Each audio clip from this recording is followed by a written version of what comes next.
Welcome to the tea table. I am so happy you've joined me today. And we're sitting outside again. It's too warm to be inside. And I think we have a little better day now, a little cool off. Sadly, we're getting a little smoke behind me from Canada. The fire smoke is coming down. But we have been very blessed here in the Puget Sound to have a beautiful summer. Warm, but wonderful. Well, I am so happy to see you. Another week has passed, and I wanted to see, do you have your teacup yet? I'll show you what I am going to serve you today. It suddenly occurred to me, well, this is the tea set we're using. This is a pewter tea set, and pewter is a wonderful metal that is right below silver. Some people prefer it. The only problem with pewter, or this particular pot, the heat is being conducted to the handle, so I'm having to get a little napkin, and I will take a little firmer. I brought you a special napkin. This is a Paris napkin. Isn't that fun? There are so many Paris themes around that you can find, and I love the European. And so this is going to be now, I'm going to pour out, and I've chosen for you a beautiful black cup with pink flowers. It's an English cup, and I love black and pink and gold. And so I'm going to pour a cup for you, and I'm going to put it right here for you. And then I'm going to pour a cup for me, and this is another black cup. If you look closely, has lovely flowers, flower bordered. You know, the British tea china factories did the most amazing creative. They hired artists, and the artists are so creative when they are allowed to do what inspires them. And you know, the British gardens are just lovely. And I think that's why there are so many flowers, and the combination of colors. And I just absolutely love the black touches on the gold and the colors. And now we will have, I take in my coffee a little, or my tea, sorry, a little splash of milk. I do have coffee in the morning. I'm a morning coffee person and afternoon tea. And I don't take sugar, but it's here for you in this lovely pewter. You know, the Scandinavians have a lot of pewter, and they love the smooth, simple lines, and pewter lends itself to that so much that I think that's one of the reasons. And let's try now. And as I said, if you haven't gotten your tea yet, pause the video and get your tea, and I'll be right here waiting for you.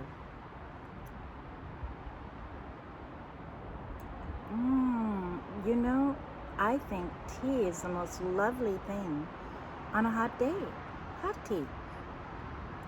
Iced tea is nice too, but I find my regular tea just very lovely. Now, for your little treat today, and I'm sorry I can't give it through the camera, and I hope it doesn't make you want it, but hopefully you can find something good. I put little lemon-dipped Italian cookies and kind of chocolate Russian tea cakes. And so there's a choice there. I find in the hot weather, you don't need much for a high tea. Just one simple little cookie. If you're going to really have a formal high tea, then of course do the scones and sandwiches and little cakes And that's wonderful, but you don't have to do all that to have just a nice tea. And I brought you something else to show you today. This is a silver tea trivet. And you've all seen these, and you know, a lot of times people will hang them in their kitchen, and people say, what are they for? And this says made in Italy, and it's silver plate. It's a very nice piece. Well, that trivet is very practical. It keeps the teapot from getting a wooden table hot, because when you get the wooden table too hot, oftentimes the furniture finish and polish will go white, and it takes it right off. And so that way you're safe. Now I have my set today on this pewter tray, and so it is totally protecting the table. I'm actually outside, and so my table is a glass tabletop under my cloth here. So I'm not really worried about wrecking the table.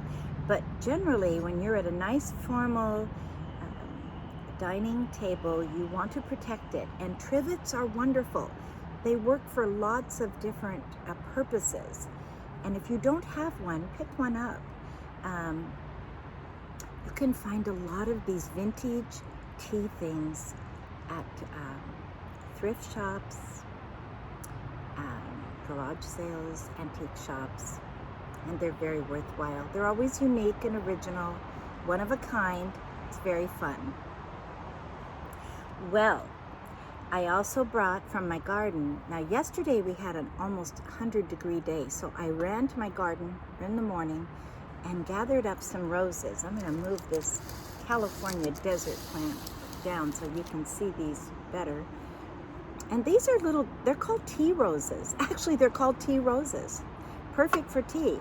And do you know, these two particular rose bushes, they are bushes now. They sit right in front of my house in pots. They were originally little tiny rosebud the size of this, probably from a Trader Joe's. And in the spring, this is a couple of years ago, and I had them on my porch, and I thought, well, I'll just transplant them. So I put them in pots. These have become my hardiest roses. The bushes now are about 3 feet high, 4 feet sometimes. And do you know, we had a big snow this last year for about 2 weeks, and these roses poked their head through the snow. I don't know how it happened. They bloomed all year long. That is not supposed to happen. They're hardy. So if someone gives you a little pot of roses, don't throw it out when they die. Just try it. It might work. I give them a little food, and I give them, of course, lots of water, and they seem very happy. As long as they have partial sun, they will do very well.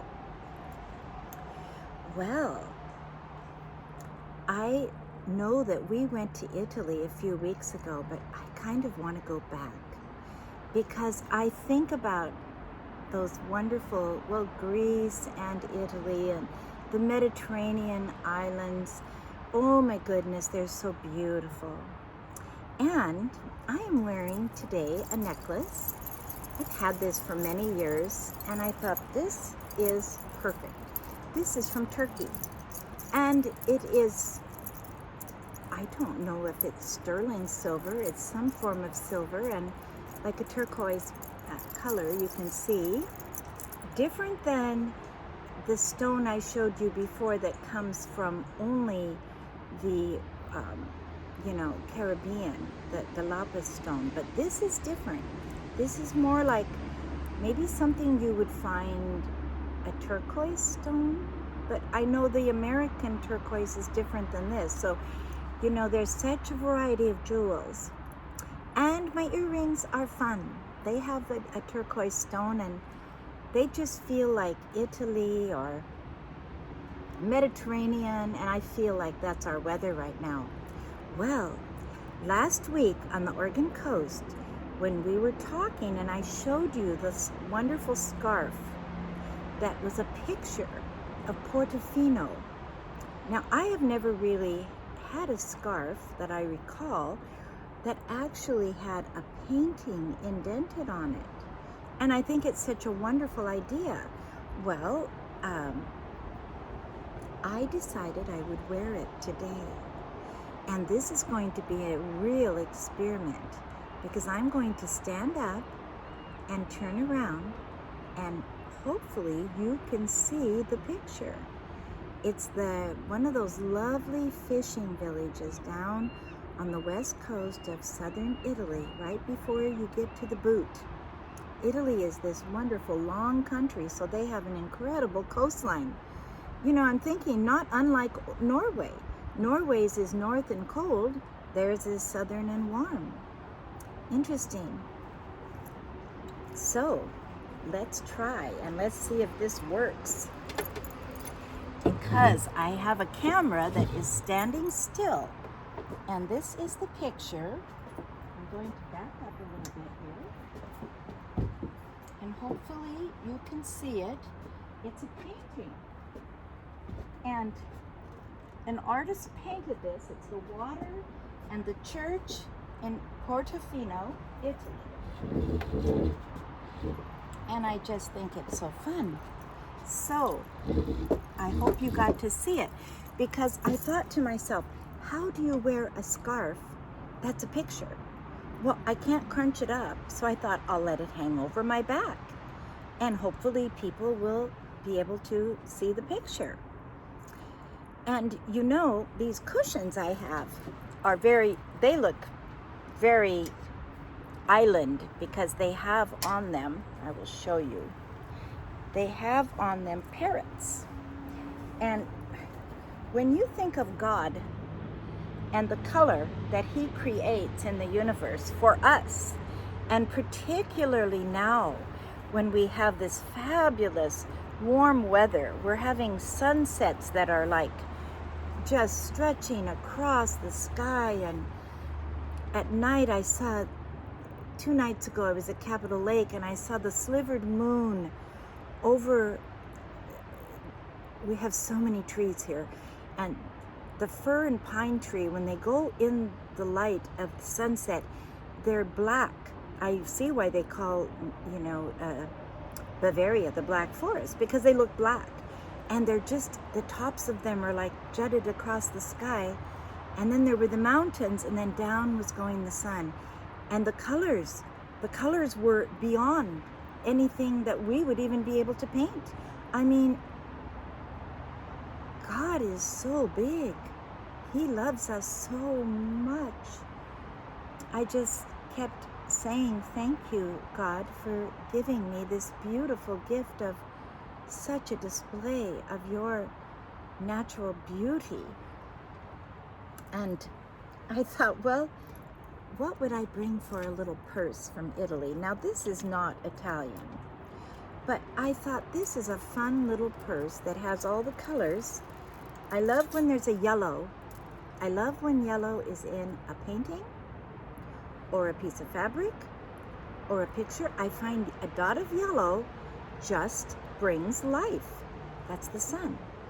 Now, my daughter is studying interior design, and she was saying her teacher says every room needs a spot of red, like a lady's lipstick, to bring out the color.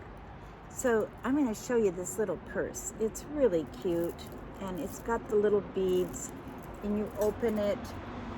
It's just a little vintage, simple little purse, but it's got these wonderful colors. And I thought maybe that would be our Italian little purse for today. And then I thought, well, I'll wear for you my really special sunglasses, just for a minute here. These are actual Versace. My son gave me these as a gift several years ago, and there is something to be said for a quality pair of sunglasses. I love these sunglasses. They are fabulous. And they're Italian, Versace. Yes. Okay. So, and I had one other little bag. This is cute. And you know, I think we talked about this before, but when I was young, straw was so in style in the spring. And this is a little straw bag that I think is made to look, I would say, like a little fisherman's bag, you know? Because I remember the fishermen always had kind of a straw wicker bag with all of their things. And it's so lightweight. It's wonderful. Also, they make picnic baskets, which you could use for your tea time out of straw. And if it's nice if they're light. They don't need to be heavy, because when you put things inside, I had one that was so heavy that I gave it away because I just couldn't lift it around. So when you get one, keep that in mind. And I believe that we are probably some of the most privileged people to live in a time. Yes, there are difficulties in the world, and people can look at those and feel overwhelmed, but there is so much good going on. Just think, I have a little device called a camera, and I can put it on and I can talk to you, and you can then turn this on anytime, any place, and hear my voice and hear the message. And it's just quite breathtaking. Most of us, anyone that's my age or even younger, their parents never dreamed such a thing could happen. I mean, you know, even in college in the year 2000, people really didn't have cell phones yet. I have kids that graduated from high school in 99 and 97. My older kids, they didn't have cell phones. They had very, very beginning computers. And it's all happened so fast, and we take it for granted. But isn't it a blessing? And when our friends and family live far away, we can connect. And that brings me to the theme I wanted to bring today, and that is gratefulness. You know, it's so important to remind ourselves of all of our blessings. It's easy. The easy way is look at maybe the problems, but a strong person stands up straight and looks at all the good and has a thankful heart. And that will bring you joy. And that will make God very happy. You know, if you study the children of Israel, it's a fascinating story. You know, they were all slaves in Egypt, and it was a hard life, and very hard life to be slaves in Egypt. And you know the story. Then God raised up Moses, and he, through all the ins and outs, with his brother Aaron and his sister Miriam, finally got them out. After 9 plagues and the Pharaoh saying no way, they finally got out, crossed the Red Sea, had all these mighty miracles called the Exodus, which is called the Passover, which for the Jew is the holiday, is the event. It is the event that everything circles around, deliverance from Egypt. And as Christians, it is also for us, because I think I told you before, I have old history books, old American history books upstairs from 100 years ago. And at the beginning, they'll start telling the story of liberty for the children to understand what America means. What does liberty mean? What does freedom mean? And guess what? These books start with the Exodus. There's one that has a picture of Miriam with her tambourine, singing and dancing after getting through the Red Sea. You know, that's song called the Song of Moses, and then Miriam is also part of that. She plays the tambourine and sings and dances. Well, they had all these miracles, and God said, I'll take care of you. Your shoes won't wear out. Don't worry. He put a cloud over them during the day to keep the heat away, and he gave them fire by night to keep them warm and to guide them. That was their guide. And he said, I will feed you. I will give you manna. I will give you manna. And manna was this white, kind of honey-flavored food that would come down from heaven, and they could eat, and it was nourishing to them. And you know, they were to keep Sabbath, so the sixth day, they were to gather double amount. So the Sabbath was a rest. God gave them a whole day of rest. You know, God is so generous. Well, guess what? Like all people, they started finding problems. And they said, oh, we missed the leeks and garlic in Egypt. And do you know, I personally know what they mean? Because when I was in Egypt, I remember as clear as a bell, I was very young. It was the month of March. Woke up early, went out on my balcony downtown Cairo, and I smelled a smell I have never smelled, ever, like that. It was frying onions, leeks, and garlics. That's where they came from, Egypt. And it's a wonderful aroma, a wonderful flavor. But God said, don't worry, I'm going to bring you to a land of milk and honey. But for now, I'm giving you manna. I'm keeping it simple. Do you know they've proven it would have taken 18 freight trains a day to feed all of the children of Israel in the desert? So God made it simple. I'm going to just give you manna. However, like I said, they started saying, uh-oh, we know better. We missed the leeks and garlics. And they started grumbling and complaining. And in the Bible, there's a verse. You can find it. I should have brought it with me, the reference. It has to be in Exodus or Deuteronomy. And it says, God heard them mumbling in their tents.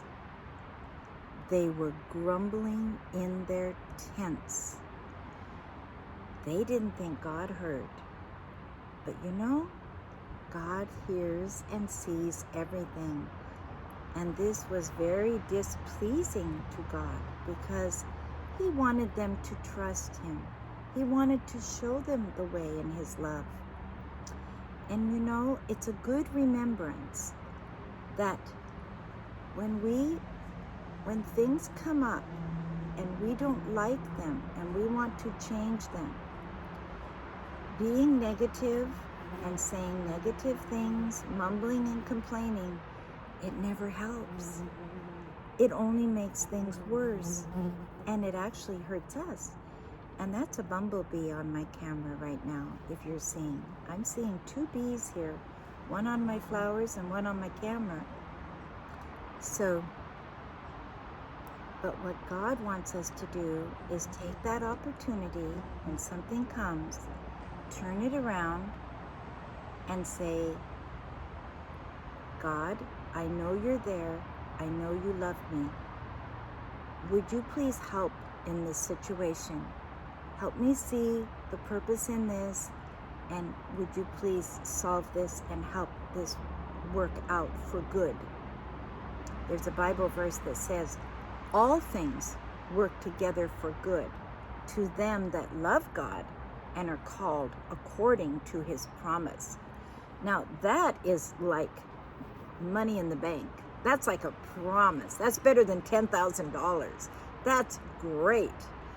So you take that promise, you say, God, I'm going to take this promise. You promised all things would work. Now I give this situation to you, and I ask you to work in it and help me to move and be positive.